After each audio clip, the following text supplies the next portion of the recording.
Membrane process includes microfiltration, ultrafiltration, nanofiltration, reverse osmosis, dialysis, and electrode dialysis. It can be classified in a number of different ways, including the type of material from which the membrane is made. Second, the nature of the driving force, that is, type of pressure used. Third one, the separation mechanism. And the fourth is the normal size of the separation achieved. General characteristics of membrane process. In the membrane process, the microfilter will be used, that is microfiltration. Membrane driving force is hydrostatic pressure difference. Separation mechanism is sieve. Pore size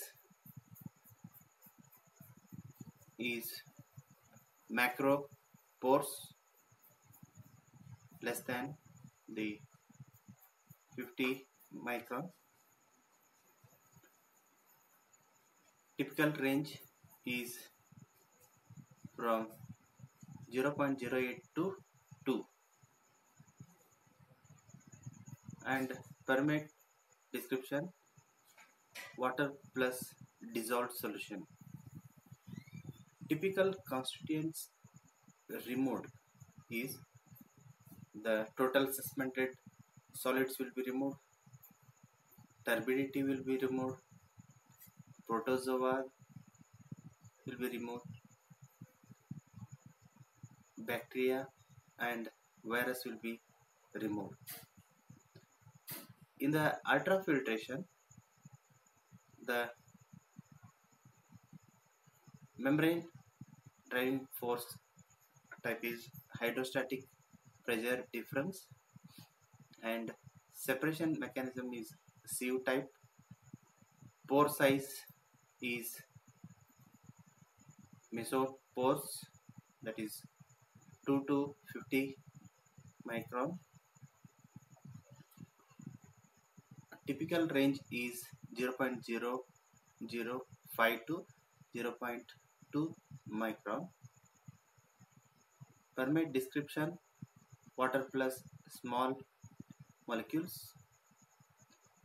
Typical constituents removed is macromole, colloids, bacteria, virus and protozoa. And typical characters of this membrane in macrofiltration and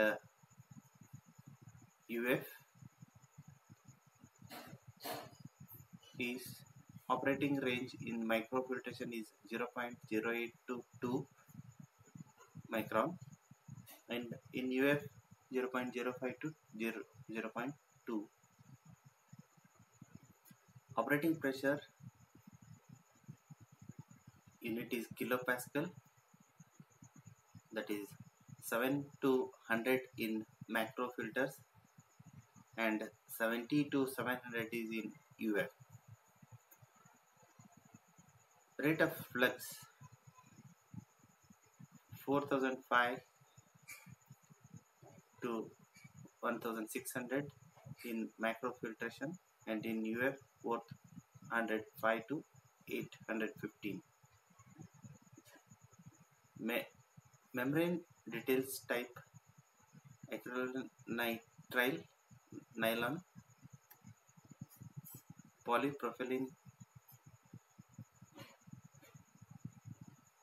and in UF cellulose acetate and aromatic polyhydrides.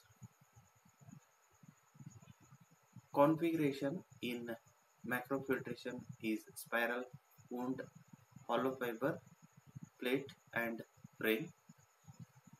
And in UF also is same, spiral wound, hollow fiber, fiber plate and frames. Advantages and disadvantages of microfiltration and ultrafiltration is the advantages. The macrofiltration and ultrafiltration can reduce the amount of treatment chemicals. Second is smaller space requirement, that is membrane equipment.